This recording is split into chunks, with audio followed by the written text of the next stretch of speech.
এই মাংসটুক হলো আমার ভাগিনার আকিকার মাংস। আর আকিকা দিয়েছে আর মাংস দিয়ে গেছে। আর এই মাংসটাই রান্না করব একটু ভিন্ন রকম করে। আর এক একজনের রান্না এক এক রকম, কারোর সঙ্গে কারোর রান্নার মিল নেই। আসসালামু আলাইকুম, সবাই কেমন আছেন? নিশ্চয়ই সবাই ভালো আছেন। আলহামদুলিল্লাহ, আমিও অনেক অনেক ভালো আছি। আমাদের এখানে একদিন আগে অনেক ঝড় বৃষ্টি হয়েছে। তা তো দেখতেই পাচ্ছেন, সারা রাত ঝড় বৃষ্টি হয়েছে। আর শুধু ঝড় বৃষ্টি না, এর সঙ্গে অনেক শিলও পড়েছে। আর শিল পড়াতে অনেক ক্ষয়ক্ষতি হয়েছে আমাদের।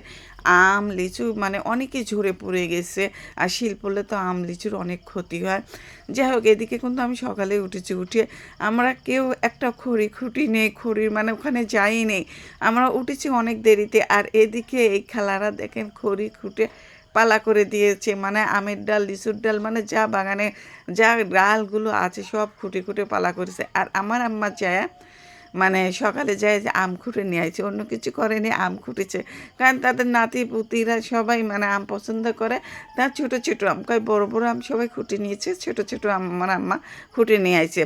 যাই হোক, আর খালারা দেখেন একটা এক খালা আসেনি, অনেক খালা আসছে। এসে দেখেন তো কত খড়ি খুঁটিছে।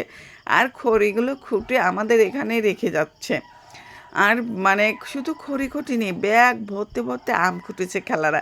এত আম খুঁটেছে আর এত খড়ি খুঁটেছে, জায়গায় জায়গায় মানে খড়ি খুঁটে পালা দিয়ে রাখছে। আমাদের বাগানের সাথে বাড়ি কিন্তু আমরা একটা খড়ি খুঁটতে পারিনি, কারণ আমার আম্মা আব্বা অত সকালে উঠেও না, আমাদেরও উঠতে দেয় না। মানে আর এরা তো ভোরে আসে, মানে আজানের পর পর এসেই সব কিছু, মানে আমের দিনে লিচুর দিনে খড়ি ঝড় বৃষ্টি হলে ওরা আজানের পর পরই এসে সব কিছু খুঁটি নেয়।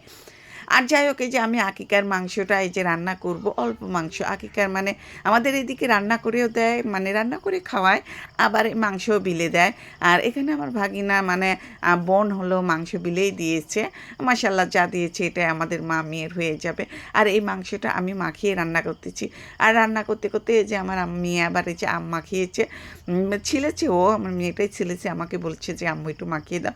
তাই আমি মাখিয়ে দিয়েছি। আর কাঁচা আমের ঘিরান যা সুন্দর লাগতেছে খেতে, আর যা মজা লাগছে। এই সঙ্গে একটু তেঁতুল দিয়েছি, টমেটো সস দিয়ে মাখিয়েছি। আর মাশাআল্লাহ, খেতে অনেক মজা হয়েছে।